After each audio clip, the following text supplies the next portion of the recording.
Urusim Nawam les gens. Cet épisode je voulais le sortir il y a 2 mois, parce qu'à ma connaissance Far Cry Primal, qui est donc sorti il y a 2 ou 3 mois, c'était le seul jeu, ou en tout cas le premier jeu, qui avait vraiment un travail de fond sur une langue construite et qui servait vraiment au récit. Mais bon, j'ai eu quelques problèmes avec Ubisoft, mais on en reparlera après.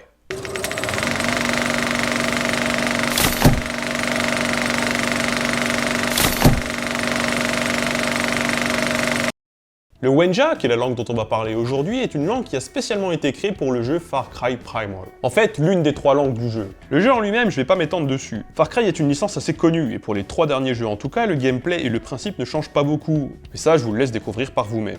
Mais ce qui est intéressant avec Far Cry Primal, c'est le lieu, mais aussi l'époque à laquelle ça se passe. L'action du jeu se situe 10 000 ans avant notre ère, dans une vallée nommée Oros, vraisemblablement située en Europe centrale ou en Europe de l'Est. On y trouve des animaux de l'époque, comme des mammouths laineux ou des tigres à dents de sabre.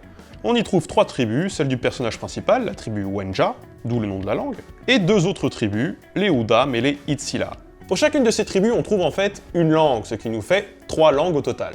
Ubisoft a alors demandé à des linguistes de développer ces 3 langues à partir d'une même base, ce qui au passage atteste qu'il existe bien un lien de parenté entre les différentes tribus de l'univers, même si celui-ci est peut-être lointain, et cette base n'est autre que l'indo-européen, langue parlée vers le 4e millénaire avant notre ère. Et ça vous le savez déjà, parce que vous avez déjà vu ma première vidéo sur l'indo-européen. D'ailleurs, si vous ne l'avez pas vu, vous faites pause, vous allez la voir, vous revenez après, vous faites votre vie, mais il va falloir la voir quand même, au bout d'un moment, Voilà. Ubisoft a donc non seulement voulu créer des langues vraisemblables, mais elles ont en plus une base solide, puisqu'elles sont liées à une famille de langues qui existe déjà et qui en plus est bien connue. Pour le développement de ces langues dans Far Cry Primal, les linguistes choisis furent Brenna et Andrew Bird. Avant de m'intéresser au Wenja, je connaissais pour ma part déjà le deuxième, professeur à l'université du Kentucky, pour ses travaux sur la reconstruction de la syllabification en indo-européen. Ubisoft a donc cherché des gens qui s'y connaissent, et ça c'est quand même vachement bien. Sauf que le proto-indo-européen, qui est une langue reconstruite et dont nous n'avons pas de preuves écrites, a été parlé aux alentours du 4e millénaire avant notre ère. L'action du jeu se déroule 6000 ans plus tôt. Les langues de Far Cry Primal sont donc du proto-indo-européen. D'ailleurs, temporellement, la différence est énorme. Il y a autant de temps qui sépare le monde moderne et le proto-indo-européen qu'il doit en exister entre ce proto-indo-européen et le Wenja. J'aime les jeux vidéo, j'aime les langues construites, j'aime l'indo-européen, alors imaginez mon intérêt pour le Wenja. J'ai alors contacté Andrew Bird qui m'a donc donné une interview. J'étais plutôt content. Sauf qu'entre-temps, Ubisoft lui a un peu interdit de répondre à mes questions. Là, j'étais quand même un peu moins content. Alors j'ai contacté Ubisoft France, ils étaient très ouverts, je les en remercie d'ailleurs, mais malheureusement, la situation n'a pas pu se débloquer, et donc je n'ai pas pu avoir les réponses à mes questions. Vous aurez quand même des images, ce sont juste pas les miennes, ce sont celles de la vidéaste Laina, qui est une vidéaste américaine, et je la remercie au passage d'ailleurs pour m'avoir autorisé à les utiliser. Quoi qu'il en soit, pour le développement des 3 langues, nos 2 linguistes sont partis de 3 prototypes différents à base indo-européenne. Les différences sur le plan linguistique des 3 langues n'ont pas tant été conçues comme des différences régionales, mais plutôt comme des différences temporelles. Ainsi, durant l'époque où se situe l'action du jeu, les Wenja ont un stade de langue intermédiaire, tandis que les Udam ont un stade de langue plus primaire, et les Itzila un stade plus avancé. Fatalement, la langue de ces derniers est très similaire à du proto-indo-européen reconstruit du 4e millénaire avant notre ère, et ce bien qu'ils vivent plusieurs milliers d'années plus tôt. The Wenja spoke Proto-Indo-European. The Itzila spoke a southern version of Proto-Indo-European. For those of you who know anything about Indo-European languages, that is ancient Indo-European languages, we made it kind of like Hittite. What we did was we pushed the Proto-Indo-European to the Itzila, and we made it so that the Pi spoken by the Wenja and the Udam was actually going to be an earlier stage of Proto-Indo-European. So there are certain things that we saw within Proto-Indo-European, we're like, okay, those are really old features, let's have those be the baseline features within Wenja. Quoi qu'il en soit, si le développement du Wenja et de l'Udam est finalement assez similaire, d'ailleurs ces peuples sont censés se comprendre, on note quand même quelques différences notables. And Wenja is spoken by the Wenja tribe, but also by the Udam who have their own dialect.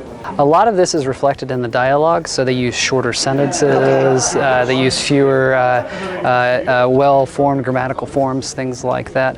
One thing also, in the beginning we had thought that the Udam tribe would be more Neanderthalish. So we looked into how did the Neanderthals speak. It's not certain that the Neanderthals had language, it's likely, but it's likely also because they had large cavities down here that they spoke really loud and also perhaps really high.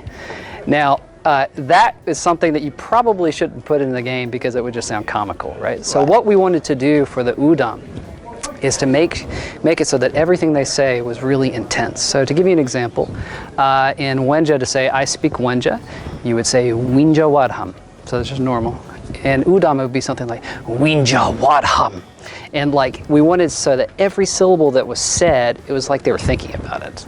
Initially, we had thought that perhaps they were speaking a pidgin version of Wenja, but we wanted to make it so that because they were a less advanced tribe and probably cognitively not quite there, we wanted to make it so that they looked like they were thinking about every syllable that they said. On trouve également en Wenja et en Oudam les plus vieux mots indo-européens. Mais en parlant des mots justement, on ne peut pas tout reconstruire en indo-européen, il y a plein de mots que l'on ne peut pas reconstruire, il faut alors les deviner, il faut remplir les trous. Par exemple en indo-européen, on ne sait pas comment on disait oui. You know, I would say about 95% of the words within both of these languages were based off of Proto-Indo-European. We have situations where there's not a verb, or there's not a word, noun, whatever. So what we would do is sometimes we would look at specific Indo-European languages and we say, okay, do they have a word for this? And if so, and if it makes sense, you know, there weren't any problems with homophony, then what we would do is we would trace that back to pi. But usually what we did was we made compounds. Pour, shasta, pour shasta. Quoi qu'il en soit, il y a plusieurs phénomènes qui caractérisent assez bien le proto-indo-européen que l'on ne retrouve pourtant pas en Wenja, comme par exemple la plaot. On va donner des exemples, on va un peu expliquer ce que c'est, mais en gros, la structure du mot ne change pas, elle reste la même. C'est juste la voyelle interne ou l'accent qui peut changer. Pour illustrer très rapidement ce phénomène, auquel on consacrera une vidéo, prenons la racine pater qui signifie père. En indo-européen, par exemple, à l'accusatif, on trouve la forme praterme. C'est ce qu'on appelle le degré plein, c'est sa forme standard. Mais au nominatif, on trouve preter. Ici, le E est plus long, c'est ce qu'on appelle le degré E long. Au génitif, par contre, on trouve pretres. Ici, le E du milieu a disparu et l'accent s'est déplacé sur la terminaison, c'est ce qu'on appelle le degré 0. Si on prend ensuite la même racine dans un adjectif, on va trouver pertorme à l'accusatif, mais pertor au nominatif. Le premier est appelé degré haut et le second est appelé degré haut long. Bon, bien évidemment, ma prononciation du proto-indo-européen est assez toute sommaire, mais bon, c'est une langue reconstruite et c'est assez difficile à prononcer. Mais pour comparer, je vous mets le résultat en grec pour mieux se rendre compte de ce qu'il en ressort après. Au passage d'ailleurs, pour ceux qui auraient étudié cette langue, cela permettra aussi de mettre en lumière pourquoi on a l'impression que tout est irrégulier, alors qu'à l'origine pourtant ça ne l'est pas. La plaot, qui est donc une des composantes fondamentales du proto-indo-européen, est tout simplement absent des créations du couple de linguistes. J'aurais aimé avoir un travail plus approfondi sur la grammaire, mais malheureusement je n'ai pas pu y avoir accès. Quoi qu'il en soit, pour vous faire une idée de la différence qu'il peut y avoir entre le Wenja, la langue du héros du jeu, et l'Isila, la langue du peuple plus avancé, on peut prendre les chiffres de 1 à 10. En Wenja, Sam, Dwa, Trai, Quatur, Panku, Swaki, Sapitam, Hashtash, Nawam, Dacham. En Isila, par contre, Sems, Tuo, Treis, Quetuor, Penque, Sex, Septem, Hortoch, Newen, Dekem. Là, comme ça ne vous dit peut-être rien, mais si on compare avec le proto-indo-européen, on a Sem ou Hoinos pour 1, Duoch, Treies, Quetuor, Penque, Suex, Septem, Shekter, Schneum, Dekmt.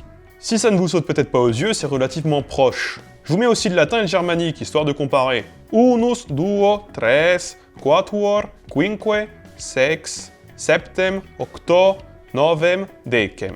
En germanique donc, einas, toi, threes, fetuor, femfe, sex, sebum, arto, neun, tehun. Donc ça c'était pour le germanique, et avec tous ces mots assez bizarre à prononcer, je pense que vous avez de quoi me vanner pendant des mois. Qui dit nouvelle langue dans un jeu vidéo dit également beaucoup de travail pour les doubleurs. Les doubleurs ont donc eu un travail conséquent puisqu'ils ont dû s'exprimer dans des langues qu'ils ne connaissent pas. Certains ont tout mémorisé, son par son, pour tout ressortir d'une traite après, alors que d'autres, au contraire, se sont lancés dans un processus d'apprentissage de la langue, celle de ses bases tout du moins, afin de mieux comprendre ce qui devait être dit et comment il devait être dit. Les sous-titres par contre, c'est une autre histoire. En effet, les sous-titres sont rédigés dans un français qui n'est pas grammatical puisque les verbes ne sont pas conjugués et ce volontairement pour insister sur l'aspect primitif.